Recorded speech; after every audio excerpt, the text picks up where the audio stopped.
W के में आप सभी को स्वागत है। जैसा कि आप स्क्रीन पर देख रहे होंगे, मेजरमेंट मेजरमेंट का मतलब होता है आपका मापन। मापन का हम लोग थ्योरी जो पार्ट है वो देख चुके हैं। आज हम लोग क्या देखेंगे, इसका एमसीक्यू। एमसीक्यू में क्या क्या होगा, बीपीएससी का, एमपीपीसीएस का, यूपीपीसीएस का, छत्तीसगढ़ का, आरएएस का, राजस्थान का और झारखंड का। जो भी इतना पीसीएस में एमसीक्यू में मतलब पूछा गया है, प्रीवियस क्वेश्चन प्री का जितना भी मेजरमेंट से, मापन से, उसको आज हम लोग सोल्व कर लेंगे। और आप थ्योरी पढ़ लीजिए, इसको पढ़ लीजिएगा, कोई भी पीसीएस देते हैं उसके बाद क्वेश्चन छूटने वाला है नहीं। ठीक है, आपका इस चैप्टर का सारा क्वेश्चन सोल्व हो जाएगा, इससे ज़्यादा पूछता भी नहीं है। ठीक, वीडियो अच्छा लगेगा लाइक करिएगा, शेयर करिएगा, सब्सक्राइब करिएगा। तो चलिए हम लोग बिना देरी किए हुए अब अपने स्क्रीन पे पहला क्वेश्चन देख रहे होंगे कि निम्नलिखित में से कौन सी मूल भौतिक राशि है। तो मूल भौतिक राशि कौन सा होता है भाई, जो किसी पर डिपेंडेंट ना हो। तो फोर्स डिपेंडेंट है, ठीक है, वेग भी डिपेंडेंट है, विद्युत धारा, और इसमें है कार्य भी डिपेंडेंट है। तो इसमें है क्या, एम्पियर। आप पिछले वाला वीडियो देखिएगा, थ्योरी वाले पार्ट में बहुत अच्छा से समझाया हुआ है, उसको देख लीजिएगा। तो जैसा कि इसमें 7 वो जो होता है आपका फंडामेंटल जो होता है मूल भौतिक राशि होता है। तो इसमें है लंबाई है, द्रव्यमान है, समय है, ताप है, विद्युत धारा है, ज्योति तीव्रता है और पदार्थ का परिणाम है। ठीक, ये सब मूल भौतिक राशियां हैं। मूल भौतिक राशि किसे कहते हैं, तो वो पूर्ण रूप से स्वतंत्र होता है। स्वतंत्र के मतलब क्या हुआ, जैसे कि आप किसी लेंथ को मापते हैं मीटर में, तो ये किसी पर डिपेंडेंट नहीं है जरा। लेकिन इसी को देखिए, इसी में से एक एग्जांपल लेते हैं कि फोर्स को। तब फोर्स बराबर होता है एम ए, जहाँ पर मास का वैल्यू हो जाएगा केजी और इसका हो जाएगा एक्सेलरेशन का हो जाएगा मीटर प्रति सेकंड स्क्वायर। तो इसमें देखिएगा कि क्या क्या चीज़ पर डिपेंडेंट है। केजी पर डिपेंडेंट है, मास पर मीटर पर डिपेंडेंट है और समय सेकंड पर डिपेंडेंट है। तो ये तीनों मिलकर फोर्स का यूनिट निकलेगा। तो इसीलिए इसमें जरा सोचिए कि जो विद्युत धारा है सिर्फ एम्पियर पर डिपेंडेंट होता है, एम्पियर में मापा जाता है, तो किसी पर डिपेंडेंट नहीं है, इसीलिए ये मूल भौतिक राशि है। ठीक, समझ लें। अगला क्वेश्चन, अगला है कि शक्ति का मात्रक क्या है। शक्ति का मात्रक क्या है भाई, हम लोग जानते हैं, हर्ट्ज है, वोल्ट है, वाट है या न्यूट्रॉन है। तो इसमें क्या होता है आपका, वाट होता है। वाट क्या होता है भाई, कि शक्ति बराबर क्या होता है, जिसको पावर बोलते हैं, तो पावर इक्वल टू क्या होता है, वर्क बाई टाइम होता है। ठीक, इसका ऐसा यूनिट क्या है, वाट होता है, जो जूल प्रति सेकंड के बराबर होता है, याद रखिएगा। विद्युत शक्ति का इकाई क्या है, देखिएगा कि क्वेश्चन बार बार रिपीटेड होता है और इसी तरह से होता है। विद्युत शक्ति एक बार पूछ दिया, पिछले बार वाट मतलब शक्ति सिर्फ लिखा था, इस बार विद्युत शक्ति। तो इसका क्या होता है, तो इसमें से आप जानते हैं कि वाट होता है। फिर से उसका आंसर। ठीक, इसमें बल का मात्रक पूछ रहा है, फैराडे है, फर्मी है, न्यूटन है या रदरफोर्ड है। तो फोर्स बराबर होता क्या है, एफ बराबर होता है मास इंटू एक्सेलरेशन। एम का होता है केजी और केजी का इसका होता है मीटर पर सेकंड स्क्वायर और इसको हम लोग बोलते हैं न्यूटन। ठीक, तो इसका क्या होगा, न्यूटन होगा। न्यूटन होगा, नहीं तो आपका एक केजी मीटर पर सेकंड स्क्वायर होता है। सिंपली से याद रखना है, द्रव्यमान इंटू त्वरण होता है, त्वरण को ही एक्सेलरेशन बोलते हैं। त्वरण किसे बोलते हैं, वेग में परिवर्तन की दर को त्वरण बोलते हैं। Change in velocity per unit rate जो होता है आपका क्या होता है, वेलो मतलब एक्सेलरेशन होता है। v minus you by T होता है एक्सेलरेशन इक्वल टू। तो इसमें जानते हैं कि v क्या होता है, फाइनल वेलोसिटी होता है, u होता है इनिशियल वेलोसिटी और t होता है आपका समय। मतलब v जो होता है प्रारंभ अंतिम वेग होगा, जो फाइनल होगा जो, और u जो होगा आपका प्रारंभिक वेग होगा, और t होगा आपका उसमें जो लगा हुआ समय। ठीक, तो एक्सेलरेशन का वैल्यू हो जाता है इतना। जानना इसमें बहुत ज़्यादा है। तो इसमें किसी तरह से क्वेश्चन पूछे तो आपको भूलना नहीं है, एक्सेलरेशन पूछ।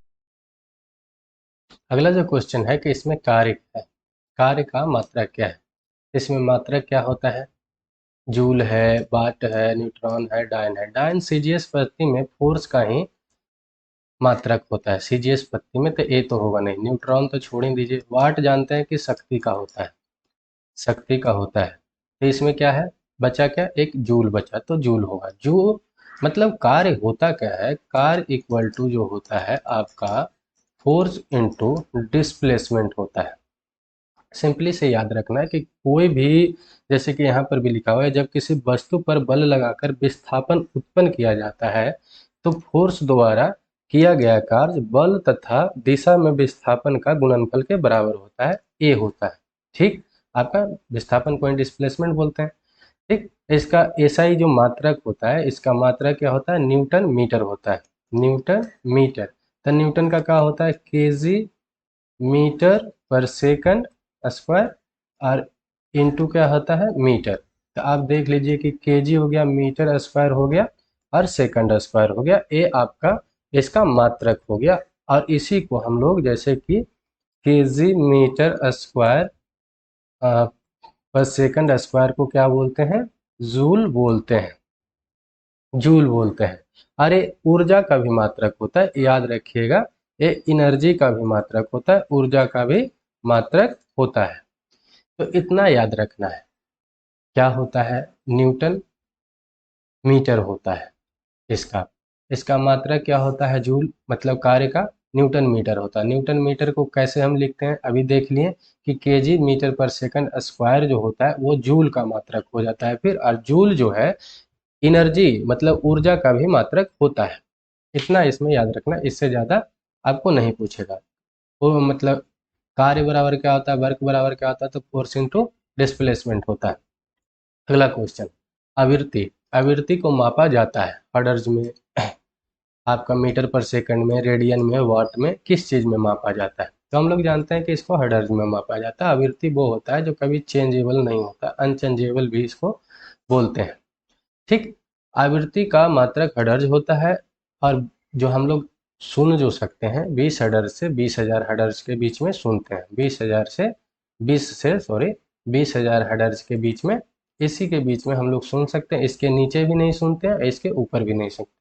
लेकिन कुछ जीव हैं जो सुन लेते हैं, जैसे कुत्ता भी इसमें से एक है, कि वो 20 से नीचे वाला भी या 20 से ज़्यादा वाला भी। इसीलिए जब भूकंप भूकंप आता है तो जो मनुष्य से पहले जो बहुत सारे जीव जंतु है, पक्षी है, कुत्ता है, ये सबको पहले पता चल जाता है, इसको ध्वनि सुनने की सक्षम ज़्यादा होता है वो सब हम लोग से। अगला देखिए क्वेश्चन, 2018 में भी पूछा था, 2020 में, 19 में भी, सॉरी, उसी तरह से क्वेश्चन पूछ दिया, सिर्फ उसका उल्टा कर दिया कि हर्ट्ज में क्या मापा जाता है, आवृत्ति मापा जाता है, ऊर्जा मापा जाता है, गुणवत्ता मापा जाता है, उपयुक्त में से कोई नहीं है, उपयुक्त में से इनमें से अधिक होता है। तो क्या हम लोग अभी पढ़े थे, आवृत्ति।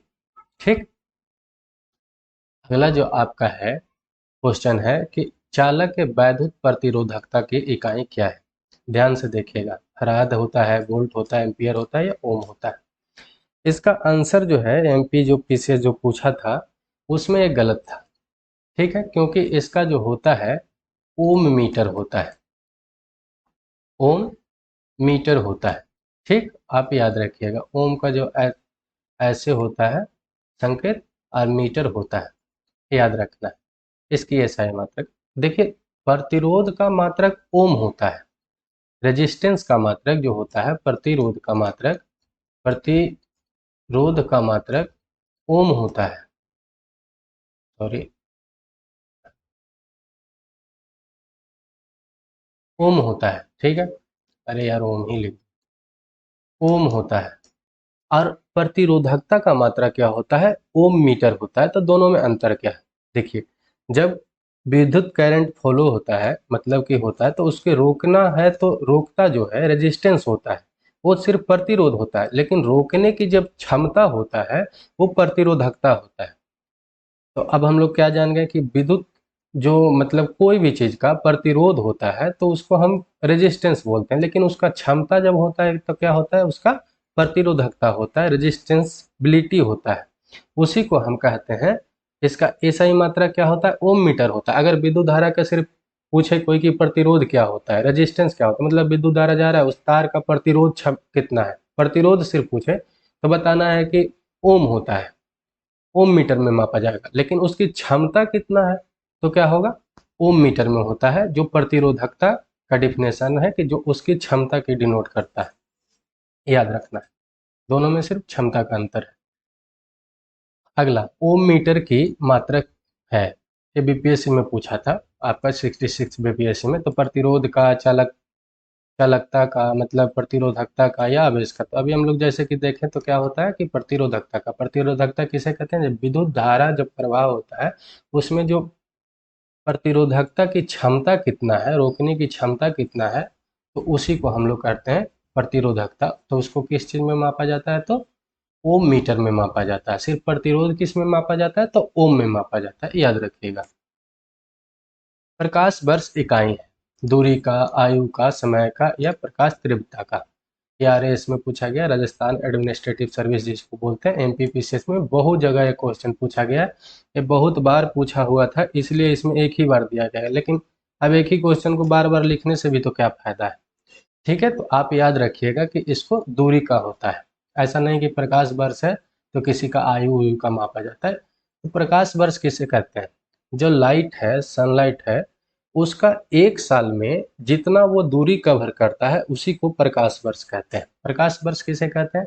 जो मान लिया कि आपका सन है, मान लेते हैं कि ये सन है, और सन का जो किरण निकला ऐसे, वो एक वर्ष में, आपका एक वर्ष में जितना भी दूरी तय करेगा, जितना डिस्टेंस तय करेगा एक वर्ष में, उसी को क्या कहते हैं? प्रकाश वर्ष कहते हैं। ठीक, प्रकाश वर्ष कहते हैं, याद रखिएगा। इसका वैल्यू कितना होता है? वन प्रकाश वर्ष इक्वल टू, वन प्रकाश वर्ष इक्वल टू होता है 9.46 इंटू 10⁻15 मीटर होता है, याद रखना है। दूरी है तो एक मीटर में ही मापा जाएगा। ठीक, अगला यूपीएससी का जो क्वेश्चन है, ये पूछा था कि खगोलीय दूरियां हैं जो प्रकाश वर्ष को मापे जाने का कारण निम्नलिखित में से क्या कारण है? खगोलीय जो दूरियां हैं प्रकाश वर्ष में ही क्यों मापा जाता है? तो जाहिर सी बात है, अभी जो देखे कि प्रकाश वर्ष है क्यों मापा जाता है, उसी के बारे में तार्किक क्वेश्चन पूछ रहा है कि तो इसमें बताना है कि तारकीय पिंडों के बीच की दूरियां परिवर्तित नहीं होती है। ऐसा तो होता नहीं है भाई। तारकीय पिंडों का गुरुत्व परिवर्तन नहीं होती है, ये भी गलत है, क्योंकि हम लोग जानते हैं कि डे बाय डे सब चीज का गुरुत्वीय भी दूरी मतलब अथी होता है, गुरुत्वीय शक्ति भी कमता है या बढ़ता है, और इसका दूरियां भी परिवर्तन होते रहता है, जैसे कि पृथ्वी का भी दूरियां परिवर्तित होते रहता है हर समय। सदैव प्रकाश सदैव सीधी रेखा में यात्रा करता है, ऐसा नहीं है जैसे कि जैसे ही प्रकाश पर कोई देते हैं तो परिवर्तन होके बिखर भी जाता है, अलग भी हो जाता है, तो ये भी गलत है आपका टकराने पर। तो प्रकाश की गति की जो स्पीड है वो सदैव एक समान होता है, ये ज्यादा परिपूर्ण है। इसीलिए खगोलियों जो होता है उसको जो दूरियां बीच के मापा जाता है प्रकाश वर्ष में मापा जाता है। ये हाई शुद्धता पर जीता है, मतलब प्रकाश का जो सदैव हमेशा एक मतलब उसका होता है स्पीड, इसीलिए इसको उपयोग किया जाता है। ठीक है, अरे मतलब ज़्यादा शुद्ध मात्रा में होता है, ऐसा नहीं होता है कि ज़्यादा चेंजेबल होता है। माइक इतना मिनिमम चेंजेबल होता है कि उसे हम लोग माप भी नहीं सकते, तो इसलिए इसका उपयोग किया जाता है, याद रखिएगा। इसमें जैसे कि दूरी के लिए और क्या क्या चीज़ उपयोग होता है भाई? तो एक AU एस्ट्रोनॉमिकल यूनिट्स का भी उपयोग होता है खगोलीय दूरी को मापने में, प्रकाश वर्ष का भी होता है और एक वार्षिक का भी होता है। ये तीनों कम से कम याद रखना है आपको। ठीक है,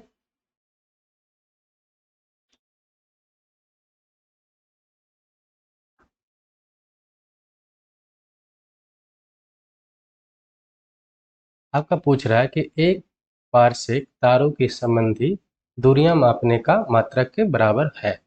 कितना है भाई? 4.25 प्रकाश वर्ष।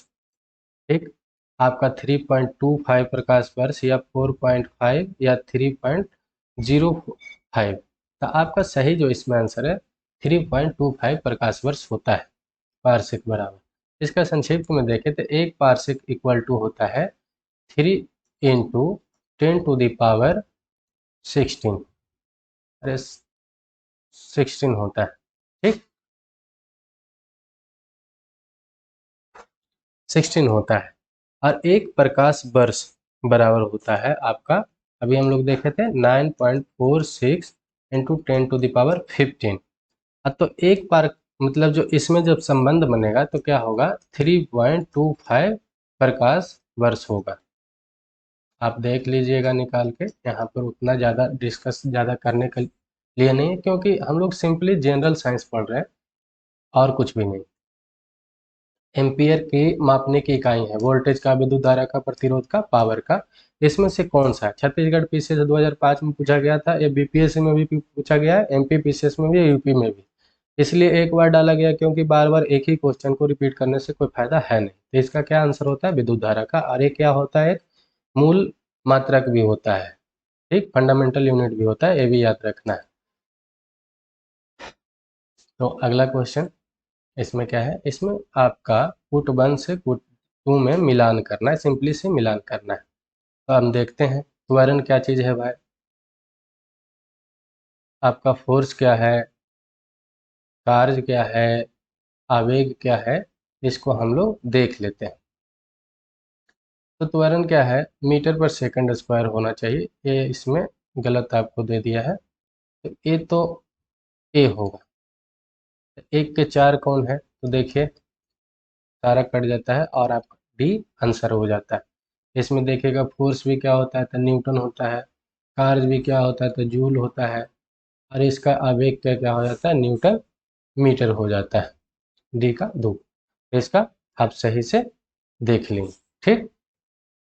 अगला क्या है कि मेगावाट बिजली के मापने की इकाई को कहते हैं। मेगावाट जो है, मेगावाट किस चीज़ के लिए उपयोग में आता है? तो देखिए उत्पादित की जाती है बिजली तब का उपभोग की जाती है जिसका बचत की जाती है उसका ट्रांसमिशन में हास होती है। तो जब हम लोग जानते हैं कि बिजली जहाँ से उत्पन्न होता है वहाँ पर मेगावाट में बिजली मापा जाता है, ठीक है। तो ये होता है आपका उत्पादित की जाती है उसका। एक मेगावाट इक्वल टू 10 मिलियन वाट के बराबर होता है।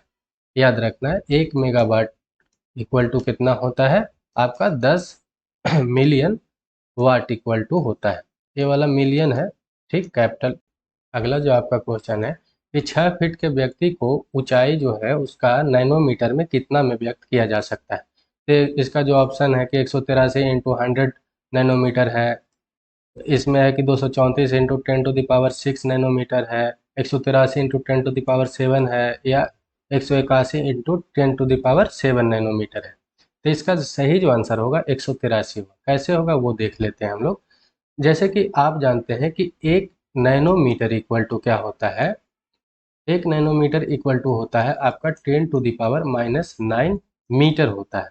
तो आप जरा सोचिए कि एक मीटर इक्वल टू क्या हो जाएगा? 10⁻9 नैनोमीटर हो जाएगा। तो इसको सेंटीमीटर में बदलिएगा तो क्या होगा? 10⁻7 मतलब हो जाएगा नैनोमीटर में। दो कमेगा ना, सेंटीमीटर जैसे ही आएगा मीटर से, तो ठीक है। तो अगला बात है कि जैसे कि इसमें कह रहा है कि हम लोग जानते हैं कि 1 फीट इक्वल टू होता है, 1 फीट इक्वल टू होता है पॉइंट कितना? 0.305, ठीक। तो तीन मतलब कितना का पूछ रहा है भाई? 6 फीट इक्वल टू पूछ रहा है। 6 फीट इक्वल टू कितना होगा? तो 183 होगा। 183 फीट मतलब 183 सेंटीमीटर होता है। तो अब इसका इसमें मल्टीप्लाई करिएगा तो आप देखिएगा 6 फीट इक्वल टू इतना होता है, तो मतलब कि 6 फीट का व्यक्ति नैनोमीटर में कितना हो जाएगा? तो 183 इंटू 10⁻7 नैनोमीटर होगा। ये जैसे कि सेंटीमीटर में था, इसको जैसे ही नैनोमीटर में चेंज किए तो ऐसा हो गया, क्योंकि एक सेंटीमीटर बराबर होता है 10⁻7 नैनोमीटर। 183 सेंटीमीटर को नैनोमीटर में जब चेंज करेंगे तो 183 से मल्टीप्लाई कर देंगे 10⁻7 नैनोमीटर में, ठीक। तो इसका आंसर क्या हो जाएगा? आपका सी हो जाएगा। अगला क्या है कि निम्नलिखित में से किस राशि का मात्रक नहीं होता? प्रतिबल जिसको स्ट्रेस भी बोलते हैं, बल एक विकृति जिसको स्ट्रेन भी बोलते हैं इंग्लिश में, याद रखिएगा। इसका दाब, प्रेशर। तो इसमें क्या होता है हम लोग जानते हैं, प्रतिबल भी एक तरह का प्रेशर है, फोर्स का भी मात्रक होता है और दाब का भी मात्रक होता है। आप काटना भी सीख जाइएगा तो इसका क्या होगा? स्ट्रेन का। स्ट्रेन का जो होता है मतलब कि जो लेंथ बाई ओरिजिनल लेंथ होता है उसका डिवाइड किया जाता है, तो मतलब लेंथ से लेंथ ही डिवाइड होता है, इसलिए इसका क्या होता है, मतलब कोई भी यूनिट बचता ही नहीं है। इसका डिफिनेशन ही क्या है कि जो दिया हुआ जो लेंथ होता है extended length by original length, इसका मतलब चेंज इन लेंथ सिंपल से इसका जो डिफिनेशन है स्ट्रेन का कि change in length divided by original length. तो दोनों लेंथ में आ गया, ये भी चेंज इन लेंथ था और ये भी नीचे भी उसका क्या होता है ओरिजिनल लेंथ होता है, तो दोनों लेंथ में है तो दोनों मीटर में मापा जाता है। एक कटकर इसका कोई यूनिट बचता ही नहीं है, तो इसका आंसर क्या होता है आपका स्ट्रेन होता है। ठीक, इसका उत्तर क्या होगा आपका स्ट्रेन होगा, जिसको विकृति भी इंग्लिश हिंदी में बोलते हैं, ध्यान रखिएगा। इसमें आपका है कि कौन सा सुमेलित नहीं है, ये ध्यान देना है। कार्य का जूल होता है, बल का न्यूटन होता है, द्रव्यमान का किलोग्राम में मापा जाता है, जो मास होता है उसको क्या चीज में मापा जाता है केजी में मापा जाता है, और डाइन। तो डाइन जैसा कि पहला या दूसरा क्वेश्चन में हम लोग जो डिस्कस कर रहे थे कि डाइन है जो सीजीएस मात्रक में मतलब फोर्स का ही यूनिट है। किसका यूनिट है? फोर्स का ही यूनिट है सीजीएस मात्रक में, तो ए नहीं है आपका, तो इसका उत्तर क्या हो जाएगा आपका डी हो जाएगा। अगला जो क्वेश्चन है कि इनमें से कौन सा सुमेलित नहीं है? नॉट जहाज के चाल मापने में होता है, नॉटिकल मील नौ जो है नौचालन के प्रत्युत्तर में उसके दूरी मापने में होता है, एंगस्ट्रॉम जो है प्रकाश के तरंगदैर्घ्य की इकाई होता है, प्रकाश वर्ष समय की इकाई होता है। तो ये गलत है इसमें, क्योंकि प्रकाश वर्ष है वो दूरी को मापने में होता है, खगोलीय दूरी को मापने में, तो इसका उत्तर सही क्या होगा? डी होगा। समझ गए? अगला एंगस्ट्रॉम जो है इकाई है, तो अभी देख रहे थे इसके पिछले ही क्वेश्चन में क्या था कि एंगस्ट्रॉम है जो तरंगदैर्घ्य की उसका मापा जाता है, आवृत्ति तो हर्ट्ज में होता है, ऊर्जा आपका जूल में होता है, वर्ग जो होता है एरिया के लिए उपयोग होता है मीटर स्क्वायर, और वेग जो होता है वेलोसिटी, वेलोसिटी क्या मापा जाता है मीटर पर सेकंड में। ठीक, डी बाई टी जो होता है याद रखिएगा। एक एंगस्ट्रॉम बराबर कभी कभी पूछ देता है, तो मीटर कितना मीटर बराबर होता है? 10⁻⁻10 मीटर, 1 एंगस्ट्रॉम बराबर। ठीक, क्या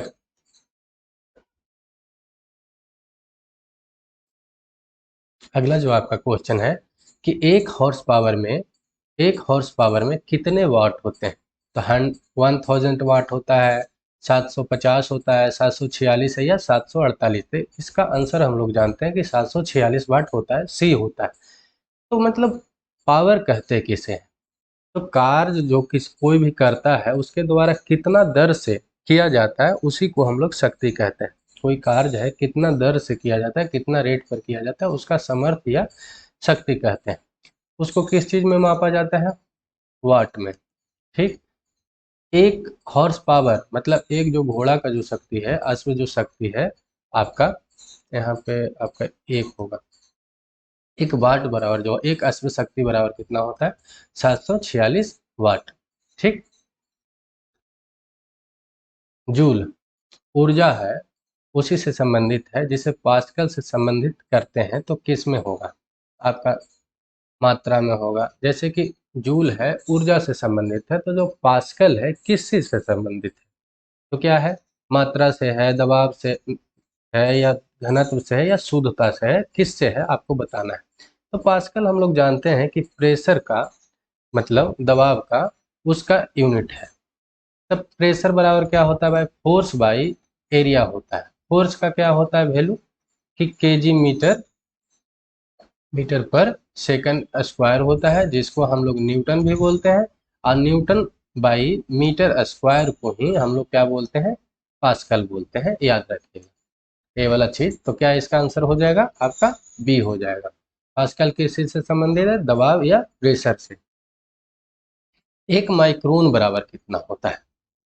तो एक माइक्रोन बराबर होता है 1/10 मिलीमीटर, 1/100 मिलीमीटर, या 1/1000 मिलीमीटर, या 1/10,000 मिलीमीटर। तो सिंपल से जानते हैं कि 10⁻³ को माइक्रोन बोलते हैं, मिली माइक्रोन बोलते हैं। तो इतना इसमें आंसर क्या जाना है कि आपका 1/1000 होता है, 1/1000, क्योंकि इसी को ऊपर ले जाएंगे तो मतलब 10⁻³ हो जाएगा, माइक्रोन में हो जाएगा। इसमें से ऊष्मा की इकाई कौन सा नहीं? Calorie, kilo calorie, kilo joule, या वाट? देखिए कैलोरी है, उसको किलो में बदलने से कोई फर्क पड़ता नहीं है, कोई मतलब छोटा इकाई है उससे थोड़ा बड़ा इकाई है, तो ये दोनों है नहीं। हम लोग जानते हैं कि ऊष्मा का इकाई जूल भी होता है, तो ये भी सही है। वाट हम जानते हैं कि शक्ति का होता है, ये तो गलत है, तो इसका आंसर क्या होगा आपका, डी होगा।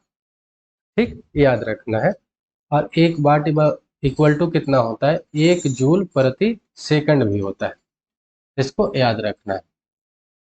ऊष्मा अगर कोई पूछे कि होता क्या है, तो कोई भी जो वस्तु होता है उसके मध्य के बीच में जो तापांतर होता है, मतलब तापों का जो डिफरेंस होता है, उसी को हम ऊष्मा कहते हैं। ठीक है, ऊष्मा एक पदार्थ के क्या है, एक ऊर्जा है। और कोई वस्तु है, कोई भी वस्तु हो उसमें टेम्परेचर जरूर होता है, भले से 0 क्यों ना हो या माइनस में क्यों ना हो, लेकिन कोई ना कोई टेम्परेचर तो होगा ही। लेकिन उसके बीच में जो ताप का डिफरेंस होगा, मतलब दो पोल है उसके बीच में जो ताप का डिफरेंस होगा, तो उसका क्या होगा, उसी को हम लोग मतलब क्या बोलते हैं, ऊष्मा बोलते हैं। ऊष्मा का फ्लो कैसा होता है, मतलब कि वो किस रूप में बहता है। तो हम लोग जानते हैं कि जो उच्च टेम्परेचर के, मतलब उच्च तापमान से निम्न तापमान की ओर बहता है। जैसे कि इधर हाई टेम्परेचर है, इधर लो टेम्परेचर है, तो इसका फ्लो कैसे होगा, इधर की ओर होगा, ना कि लो टेम्परेचर से ऊपर नहीं हो सकता। ठीक है, रिवर्स नहीं होता है, इसका हाई से लो में होता है।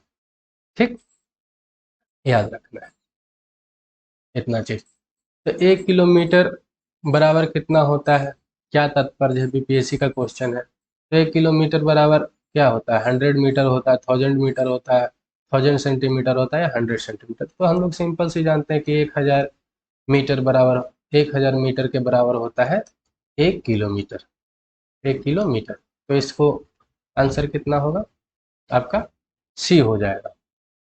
ठीक है,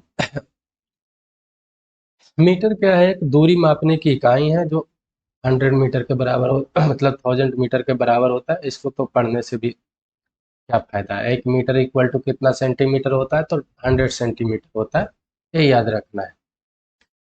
एक पिकोग्राम की मतलब कि, अगला जो आपका क्वेश्चन है 25वां, कि एक पिकोग्राम जो होता है बराबर होता है 10⁻⁶ का माइनस में, 10⁻⁹ माइनस में, 10⁻⁻12 या 10⁻⁻15। तो आप जरा सोचिए कि इसका जो होता है आपका, ये होता है आपका माइक्रोग्राम, ये होता है आपका नैनो, ये होता है आपका फेम्टो। तो इसमें बचा क्या, एक आपका पीको। ठीक, ये दोनों तो कभी होगा नहीं, क्योंकि बार बार हम लोग देख रहे हैं ये माइक्रोन होता है, माइक्रो होता है, ये होता है क्या, नैनो होता है, तो ये तो होगा नहीं। तो इसमें ये दोनों पर डॉट था, पर इसमें क्या होता है, ये फेंटो में होता है, फेंटोग्राम के इक्वल होता है, ये होता है आपका पिकोग्राम के इक्वल। तो ये आप देख लीजिएगा। ग्राम जो ये सब है, पिकोग्राम भी एक द्रव्यमान मापने की इकाई है, मतलब छोटा से छोटा इकाई में भी तो मापा जा सकता है ना, तो उसका ही एक इकाई है। अगला जो क्वेश्चन है आपका, कि पास्कल इकाई है, आर्द्रता की है, दाब की है, आर्द्रता की है, दाब की है, वर्षा की है, या तापमान की है, किसकी है। तो इसका सही जो आंसर होगा दाब की है, पिछले ही बार देख लिए। तो दाब मतलब प्रेशर होता क्या है, प्रेशर होता है फोर्स बाई एरिया होता है। ठीक, फोर्स बाई एरिया होता है। अब फोर्स को किस चीज का मतलब इसका डिनोटेड है, न्यूटन में, इसका क्या है, मीटर स्क्वायर, इसी को हम लोग पास्कल बोलते हैं।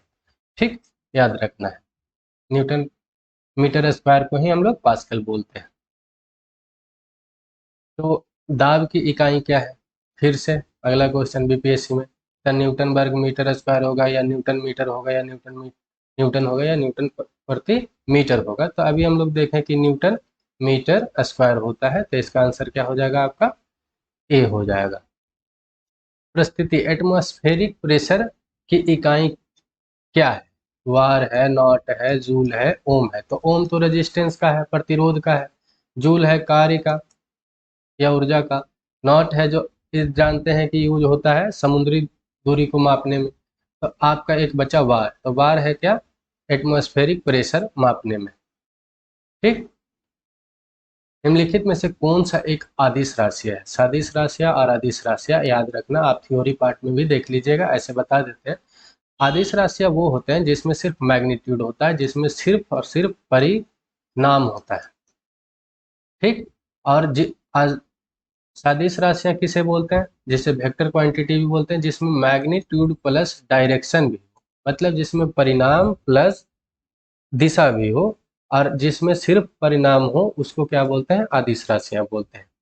तो फोर्स, फोर्स तो एक सदिश राशि है, क्योंकि देखिए ये मास इनटू एक्सेलरेशन, एक्सेलरेशन एक सदिश राशियां है, जैसे कि v minus you by T होता है, तो v जो होता है किसी पार्टिकुलर डायरेक्शन में डी बाई टी को हम लोग क्या कहते हैं, v कहते हैं, वेलोसिटी कहते हैं। तो इसका रिलेशन होता है a से a का हो जाता है आपका m a इंटू क्या होता है a, आपका फोर्स होता है, तो a तो होगा नहीं, आपका ये सदिश राशियां में आता है। एक प्रेशर है आपका, एक जो है इसमें वेग है, और एक है त्वरण, त्वरण भी इसमें नहीं है, त्वरण भी एक सदिश राशियां है, ये भी गलत हो जाएगा आपका, ए भी गलत हो जाएगा, एक है आपका सिर्फ प्रेशर।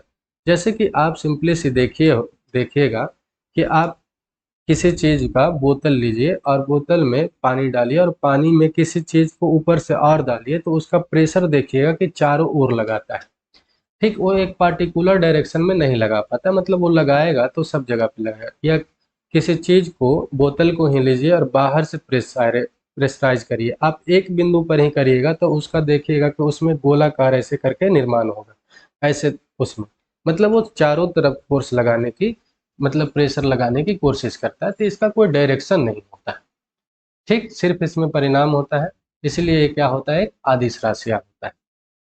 अगला जो इसमें क्वेश्चन है आपका, कि तेल का एक बैरल निम्न में से कितने के लगभग होता है।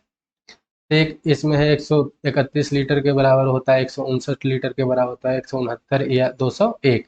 तो इसका सही उत्तर है 159 लीटर के बराबर होता है। सही जो इसका होता है 158.98 लीटर होता है, लेकिन इसका सिंपली एक वैल्यू माप लेते हैं कि 159 लीटर के इक्वल होता है, ठीक। बैरल क्या होता है, जो तेल का बैरल, जो कच्चा तेल होता है वो एक बैरल में ही मापा जाता है पूरा, मतलब अंतर्राष्ट्रीय लेवल पे। तो एक बैरल बराबर कितना लीटर होता है, 159 लीटर, ठीक। और अगला जो आपका क्वेश्चन है कि न्यूटन की सॉरी लंबाई की न्यूनतम इकाई क्या होता है। इसमें है कि लंबाई का जो है न्यूनतम, सबसे मिनिमम आपकी इकाई क्या होता है, माइक्रोन होता है, नैनोमीटर होता है, एंगस्ट्रॉम होता है, या फर्मीमीटर होता है। तो सिंपली इसके इक्वल टू होता है 10⁶, और इसके इक्वल होता है 10⁹ माइनस में। ए जब होता है तो ए तो होगा नहीं, इसके इक्वल हो जाता है आपका 10⁻⁻10।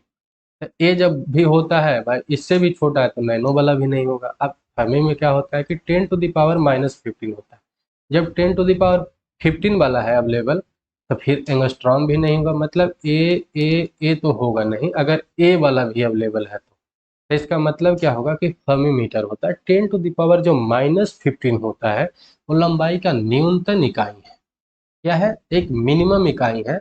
10⁻⁻15 इसको क्या बोलते हैं, फर्मीमीटर बोलते हैं, याद रखना है। अगला क्या है कि निम्नलिखित में से कौन एक वायुमंडल ओजोन की परत की मोटाई को नापने वाली इकाई है। नॉट है, डबसन है, फ्लॉब्स है, या मैक्सवेल है। तो हम लोग जानते हैं कि डॉप्सन में इसकी इकाई को मापा जाता है। डॉप्सन में ओजोन है क्या, ओजोन आप जानते हैं कि एक लेयर है वायुमंडल का ऊपरी परत में, वो है जो प्रकाश, जो सनलाइट का जो परावैंगनिक किरण आता है हानिकारक वाला, उसको आपको छान कर, जैसे कि चलनी लगा हुआ है उस तरह से छान कर आप तक अच्छा जो प्रकाश होता है सनलाइट, जिससे मतलब कोई, मतलब बहुत सारा उससे बचाव होता है, आपको कैंसर नहीं हो सकता, जिससे स्किन कैंसर हो जाता है, बहुत सारा कीड़ा मकोड़ा मर जाता है, बहुत सारा पेड़ पौधा जल जाता है, तो उसका बचाव करता है ओजोन लेयर। ओजोन लेयर का एक और क्वेश्चन पूछता है कि किससे क्षरण होता है भाई, तो CFC से इसका क्षरण बहुत ज़्यादा होता है, क्लोरोफ्लोरोकार्बन से। तो इतना इसको याद रखना है। इस किस मतलब ओजोन परत की मोटाई होता है किस चीज़ में मापा जाता है, वो एक डॉप्सन में मापा जाता है। ये आपका लास्ट क्वेश्चन था, अच्छा से पढ़िए। वीडियो अच्छा लगे तो लाइक करिए, शेयर करिए, सब्सक्राइब करिए। जय हिंद।